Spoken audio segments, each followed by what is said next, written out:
नुपुर शर्मा जैसे देशद्रोही आतंकवादी जो एक रूलिंग पार्टी के प्रवक्ता हैं, मतलब ये जंगली बिल्लियां आती हैं और बकवासें करती नोचती हैं, इस्लाम को नोच रही हैं। नुपुर शर्मा जो मेरे ख्याल से इतनी निपट गंवार है, एक आतंकी औरत है, तो ज्ञानवापी तो 15 दिन से चल रहा है, तो बड़ी जल्दी इनको होश नहीं आ गया। लगातार ज्ञानवापी मस्जिद पे बोल रहे हैं, कुतुब मीनार पर बोल रहे हैं, हम जामा मस्जिद पे बोल रहे हैं, हम मुसलमान पर बोल रहे हैं, हम कलाम पाक पर बोल रहे हैं, तो इनको 15 दिन बाद पता चला। तो मुस्लिम समाज एक फुटबॉल की तरह हो गई जिसको हर एक कोई आता है किक मार देता है। मेरा कहना ये था, जिस स्ट्रीम चैनल को हम ये कहते हैं कि इसका बाइकआउट करना चाहिए, और लगातार 2 साल से मैं बाइकआउट स्ट्रीम चैनल का एक नैरेटिव देती चली आ रही लोगों को, करो करो, और बहुत सारे लोगों ने बंद भी करा।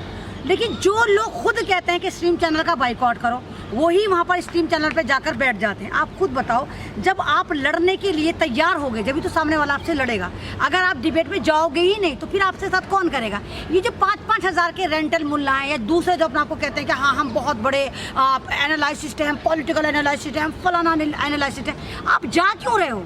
जब आप जाओगे जब तो सामने वाला आपको गाली देगा। अब हद हो गई है कि यानी वहाँ पर एक पूरा का पूरा एक अखाड़ा बना दिया है, बेइज्जती की एक इंतहा हो गई है कि वो देखो नुपुर शर्मा जो मेरे ख्याल से इतनी निपट गंवार है, एक आतंकी औरत है, कि उसके ऊपर कोई कार्रवाई नहीं होगी। लेकिन मुस्लिम समाज ने लीची के ऊपर अगर एक पोस्ट कर दी कि देखो पहचानो ये क्या चीज़ है, तो फौरन यही आतंकी ग्रुप के भगवा बंदर जो सर्टिफाइड पुलिस हैं, ये उसको घर से उठाकर ले जाते हैं, UAP देशद्रोही का मुकदमा लगा लेते हैं। तो यहाँ पर मैं बीजेपी को एलिगेट नहीं कर रही, मैं यहाँ पर भांड मीडिया को भी एलिगेट नहीं कर रही। यहाँ पर गलती मेरे मुस्लिम समाज के उन लोगों की है जो दौड़ दौड़ कर जाते हैं और 5-5 हज़ार के लालच में डिबेट करते हैं। मैं तो अपने कौम से हाथ जोड़ के रिक्वेस्ट करती हूँ कि मेरी कौम अल्हम्दुलिल्लाह बहुत गयूर कौम है, बहुत अच्छी कौम है जो ज़कात खैरात देती है। मैं चाहती हूँ एक ऐसा फंड बनाया जाए जो इन लोगों को दिया जाए, जो बेचारे जा रहे हैं 5-5 हज़ार के लालच में। एक फंड बनाकर ज़कात हो, खैरात हो, मदद हो, इन लोगों को दी जाए कि खुदारा इस्लाम को मत बेचो जा जाकर स्ट्रीम चैनल पर।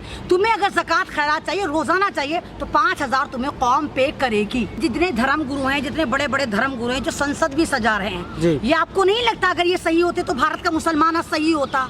ये वही तो हैं जो स्ट्रीम चैनल पे जा जाकर बैठकर इस्लाम को गालियां दिलवा रहे थे। आपको तो याद होगा अभी पिछले साल किस तरह ये मदनी साहब गए थे वहाँ पर, गए थे? मदनी साहब ही कह रहे हैं। तो ये तो ड्रामा है। अब इनको पता है कि एक पूरे भारत में एक नैरेटिव सेट हो रहा है कि यूनिफॉर्म सिविल कोड आए। अगर यूनिफॉर्म सिविल कोड आ जाता है तो इनकी दुकानें बंद हो जाएंगी। भाई पूरी दुनिया से ज़कातें, खैरातें, मदद इनको कौन भेजेगा? तो भी फिर कौम को बेवकूफ़ बना रहे हैं। सवाल ये उठता है, इनसे सवाल करिए, जब कौम पर आँच आती है क्या ये लोग बोलते हैं? क्या ये ट्वीट करते हैं? जब मॉब लिंचिंग होती है क्या ये बोलते हैं? जब मस्जिदों को टारगेट करा जाता है तब ये बोलते हैं? जब ये मदरसों को टारगेट करा जाता है तब ये बोलते हैं? लेकिन क्योंकि सरकार एक कह रही है कि हम यूनिफॉर्म सिविल कोड लेकर आएंगे तो ये फौरन बिलों से निकल कर आ गए। ये तो खुद सरकार के साथ मिलकर काम करते हैं, लेकिन कौम को फिर बेवकूफ़ बना रहे। तो बहुत बेवकूफ़ कौम होगी अगर इनके झांसे में आ जाएगी। कौम के उलेमाओं को जो मतलब धर्म गुरु हैं उन्हें बुरा कह रही है? नहीं, धर्म गुरु को बुरा नहीं कह रही, मैं ये कह रही हूँ कि ये धर्म गुरु सरकार के साथ काम करते हैं। ये आपको भी पता होगा,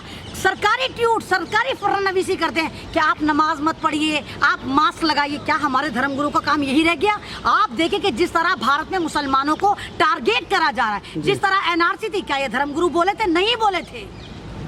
तो मस्जिद पे भी नहीं बोल रहे हैं, ज्ञानवापी कहीं नहीं बोल रहे। जब यूनिफॉर्म सिविल कोड की बात है, इनको लगा हमारी दुकानदारी बंद हो जाएगी, हमारा फंड बंद हो जाएगा, तब ये जाके धर्म संसद सजा रहे हैं। वो भी देवन में सजा रहे हैं। कहा तो यही जा रहा है कि ज्ञानवापी को लेकर ये धर्म संसद बुलाई गई है। बड़ी जल्दी नहीं तो बड़ी जल्दी नहीं सजा ली। जिस तरीके से बाबरी ज्ञानवापी को तो बड़ी जल्दी नहीं सजा ली। आप बताओ, ज्ञानवापी तो 15 दिन से चल रहा है, तो बड़ी जल्दी इनको होश नहीं आ गया कि जो एक हब है, मुसलमानों का एक हब कहलाता है दारुल उलूम देवबंद, वहाँ 15 दिन बाद इंफॉर्मेशन पहुँच रही है। जबकि मेरे जैसे अज्ञानी 15 दिन से कूद रहे हैं कि नहीं हम ये नहीं होने देंगे, हम वो नहीं होने देंगे। हम लगातार ज्ञानवापी मस्जिद पे बोल रहे हैं, कुतुब मीनार पर बोल रहे हैं, हम जामा मस्जिद पे बोल रहे हैं, हम मुसलमान पर बोल रहे हैं, हम कलाम पाक पर बोल रहे हैं। तो इनको 15 दिन बाद पता चला जनाब ये दुकानदारी बंद होने की वजह से संसद सजा रहे, अदरवाइज कुछ नहीं है। सर आपसे सवाल है कि नुपुर शर्मा में जो अभी आप शब्द बातें कही हैं प्रॉफेट मोहम्मद सल्लल्लाहु अलैहि वसल्लम पे, कोई मुसलमान हिंदू के देवी देवताओं की आपत्ति या कोई ऐसी बात कर देता है उसके ऊपर जल्दी एक्शन हो जाता है? देखो ऐसा है कि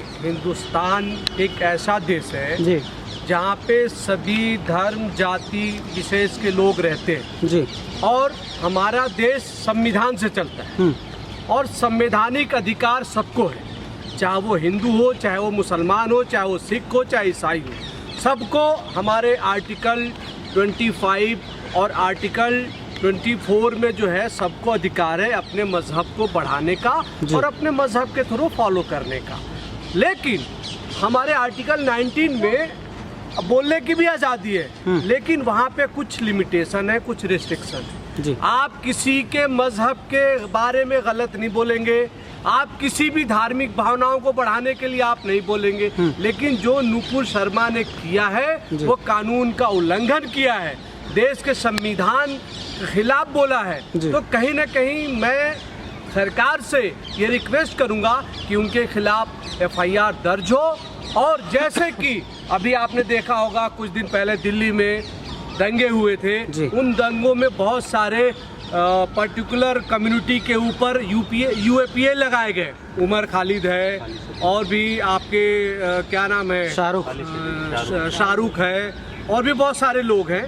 तो उन पे जब लगाया गया तो इन पे नुपुर शर्मा पे क्यों नहीं इन पे भी लगाना चाहिए। सर एक बात ये है कि जैसे मुसलमानों का है मामला धर्म जी, तो उस पर जो भी दूसरे धर्म के लोग हैं बहुत जल्दी फेमस होना चाहते हैं, जैसे यति नरसिंहानंद था जी, वो वक्त पे इस्लाम धर्म को बुरा कहता था, अब ये नुपुर शर्मा ने कहा, तो कहीं लाइमलाइट में आने का या पब्लिसिटी पाने का स्टंट तो नहीं हो गया कि दूसरे धर्म को गाली दो? ये देखो आप बिल्कुल ये बात आप बिल्कुल सही कह रहे हो कि आजकल शॉर्टकट फॉर्म है, क्योंकि आजकल सोशल और आप जैसे देख रहे हो कि ऐसे प्लेटफॉर्म है कि कोई कुछ भी बोल रहा है, यतिमानंद बोले आज हाईलाइट हो गए, नुपुर शर्मा बोली आज नुपुर शर्मा कौन जानता था, लेकिन आज नुपुर शर्मा तो कहीं ना कहीं जबकि वो प्रवक्ता है एक पर्टिकुलर पार्टी का बीजेपी का, तो मैं राष्ट्रीय उस हित में मैं माननीय प्रधान मोदी जी से कहूँगा कि आप कम से कम देश के प्रधानमंत्री हो और देश के प्रधानमंत्री रहते हुए देश में कभी ज्ञानवापी पे कुछ बोला जा रहा, कभी कुतुब मीनार पे बोला जा रहा, कभी जामा मस्जिद पे बोला जा रहा और आप चुप बैठे हो।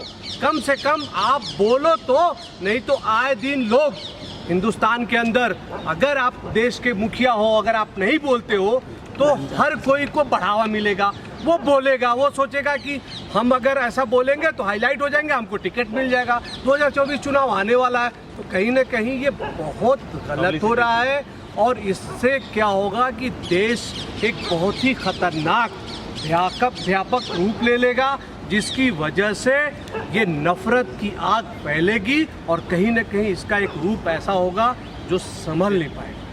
मैडम ये आपसे आखिरी सवाल यही है कि कोई भी आता है इस्लाम मज़हब को टारगेट करता है फेमस होने के लिए, नहीं ये देखिए आप अगर आपको पता हो कि जिस तरह मौलाना कलीम सिद्दीकी साहब को टारगेट करके उठाया जाता है, मौलाना कलीम सिद्दीकी साहब से बड़ा भारत में कोई नाम नहीं था, कोई गलती भी नहीं थी, नमाज पढ़कर निकल आए थे और आज तक उनको जमानत नहीं हुई। 80-85 साल के वो बुजुर्ग हैं जिनको जेल में इतना टॉर्चर करा जा रहा है और इतना उनको गलत तरीके से रखा हुआ है ना। और नुपुर शर्मा जैसे देशद्रोही आतंकवादी जो एक रूलिंग पार्टी के प्रवक्ता हैं, मतलब ये जंगली बिल्लियां आती हैं और बकवासें करती नोचती हैं, इस्लाम को नोच रही हैं, तो इन सबको सिर्फ इस्लामी क्यों नजर आ रहा है? इस्लाम को टारगेट करके आपको बुलंदी पर जाना है, तो फिर संविधान सबके लिए एक होना चाहिए। अगर संविधान ये कहता है अगर आप दूसरे मजहब के बारे में अनाप शनाप बकवास करेंगे तो आपको जेल होनी चाहिए। तो सिर्फ मुसलमान आप मानती संविधान बराबर सबके लिए? नहीं, भारत में अब संविधान सबके लिए बराबर नहीं रहा।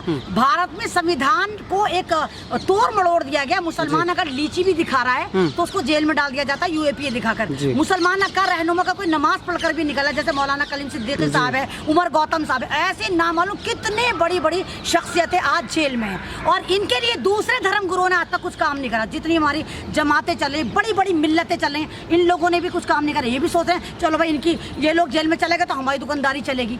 तो मुस्लिम समाज एक फुटबॉल की तरह हो गई जिसको हर एक कोई आता है किक मार देता है अंदर से खोखली, क्योंकि अगर आप खोखले हो जाए कोई भी किक मारेगा। अगर यही चीज सॉलिड हो जाए, अंदर से सॉलिड हो जाए, तो यकीन करिए हम वो लोग हैं जो 313 वाले हमने जंगें जीती।